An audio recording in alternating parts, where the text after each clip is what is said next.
हाँ, टीकाकार अभयदेव सूरी ने इसके अतिरिक्त कोई विवरण प्रस्तुत नहीं किया। मतलब अभयदेव जो टीकाकार अभयदेव सूरी थे, उन्होंने इन तीन का नाम ज्यादा बताया, मतलब प्रसिद्ध है बोल के बताया, इससे आगे और कुछ भी ज्यादा नहीं बताया। अणेय, श्वेतंबिका, नरेश, परदेसी का कोई संबंधी राजा था। परदेसी राजा पता है आप लोगों को? परदेसी राजा का व्याख्यान सुनते हैं हम।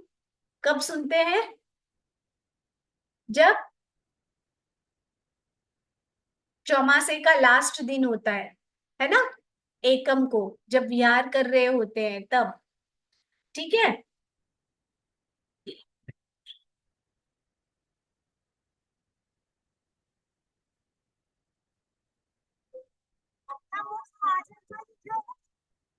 हाँ, सॉरी।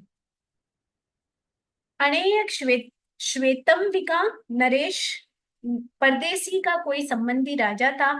सेय, अब यहाँ पे जो सेय बताया है, क्योंकि ऊपर तो वीरांगक, वीरयश, वीरयशा और संजय, इन तीन के नाम दिए हैं। तो वीरांगक, वीरयश और संजय, ये तीन को छोड़कर अब अनेय का बताया कि कोई राजा परदेसी था, उनका मित्र था। ठीक है, संबंधी राजा था। अब सेय कौन था? अमल कत्था नगरी का अधिपति। अधिपति यानी राजा। शिव कौन था? हस्तिनापुर का राजा। उसने सोचा मैं वैभव से संपन्न हूँ, यह मेरे पूर्वकृत शुभ कर्मों का फल है, मुझे वर्तमान में भी शुभ कर्म करने चाहिए। यह सोच राज्य को पुत्र सौंपा और दीक्षा ले ली। स्वयं दीक्षा प्रोक्षित तापस बन गए। दो दो उपवास की तपस्या करता और पारने में पेड़ से गिरे हुए पत्तों को खा लेता। इस प्रकार चर्या करते हुए उनको विभंग ज्ञान उत्पन्न हुआ। पहले तो वो तापस बने, दीक्षा नहीं ली है उन्होंने। अपने बेटे को राज्यभार, कौन था? ये थे हस्तिनापुर के शिव। ये इसका भी इनका भी श्रावक संबोध में आचार्य तुलसी ने उल्लेख किया है पद्यों में। ठीक है। तो अब वो क्या करते हैं? पेड़ से तापस होते हैं ना, तापस परिचर्या, मैंने बोला ना, तापस भी अलग अलग कैटेगरी, अलग अलग तरह के होते हैं। तो अब ये क्या करते थे? बेले बेले की तपस्या करते थे, और पारने में क्या, पेड़ से जो पत्ते गिरे हुए होते थे उन पत्तों को खा लेते थे और पारना करते थे। ऐसे करते करते करते बहुत कठोर तपस्या कर रहे थे भाई, पत्तों से क्या होता है। तो ऐसे करते उनको विभंग ज्ञान की उत्पत्ति हुई। विभंग ज्ञान किसको होता है? मिथ्यात्वी को। मिथ्यात्वी के ज्ञान को क्या कहते हैं? विभंग ज्ञान। और ये का ये सम्यक्त्वी को होता तो, सम्यक्त्वी को होता तो क्या कहते हैं हम? अवधि ज्ञान।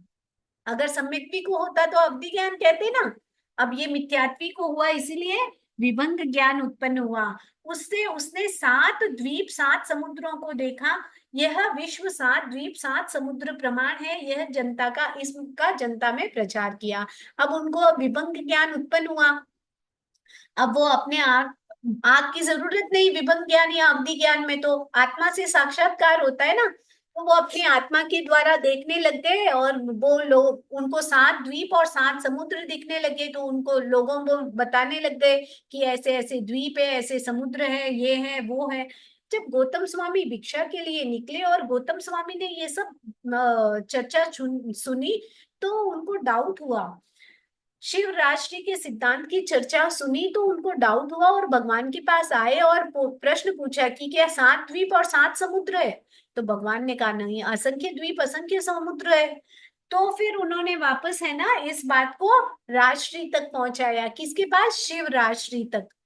तो उन्होंने बोला कि ऐसे कैसे हो सकता है। तो जैसे ही उनके कदम उठे, भगवान के संवत्सरण के पास आए, और उनका डाउट ही क्लियर, यानी उनको सम्यक तो हो गया। तो उनका विभंग ज्ञान किसमें कन्वर्ट हो गया? अवधि ज्ञान में।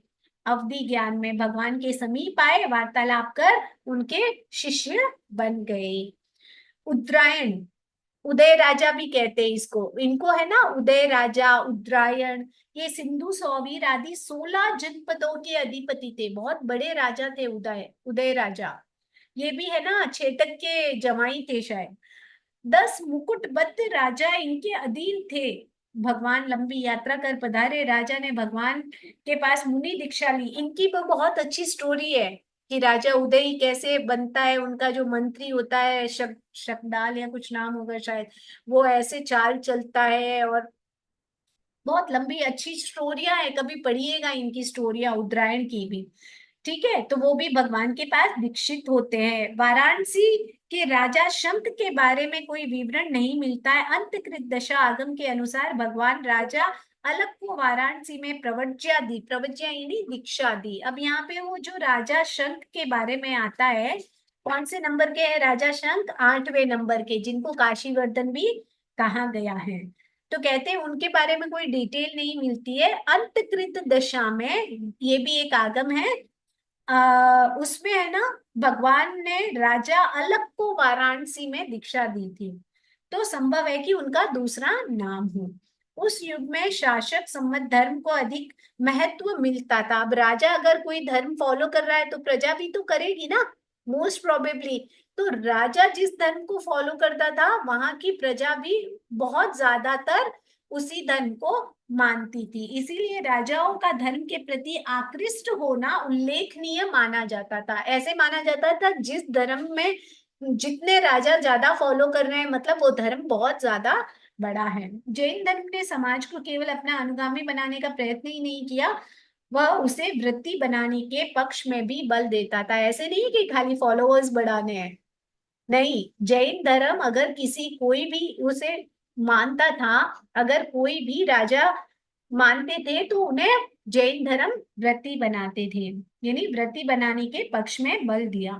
शाश्वत सत्यों की आराधना के साथ साथ समाज के वर्तमान दोषों से बचने के लिए भी जैन श्रावक प्रयत्नशील रहते थे। यानी समाज में ये जो अनैतिकता, भ्रष्टाचार, अप्रामाणिकता, ये सारे जो भी दोष होते हैं, है ना, अपहरण, डकैती, या जो भी होते हैं, बहुत सारे दोष होते हैं, जो श्रावक समाज था, जो जैन को मानने वाला, वो इन दोषों से बचने का प्रयत्न करता था। चारित्रिक उच्चता के लिए भगवान महावीर ने जो आचार संहिता दी, वह समाज के मानसिक स्वास्थ्य का वातावरण बनाए रखने में सक्षम है। मतलब भगवान ने जो चरित्र के लिए दिया, जो भी पॉइंट दिए, वो सब जो समाज में एक स्वस्थ मानसिकता होती है ना, उसे बनाने में बहुत अच्छा सहयोग दिया।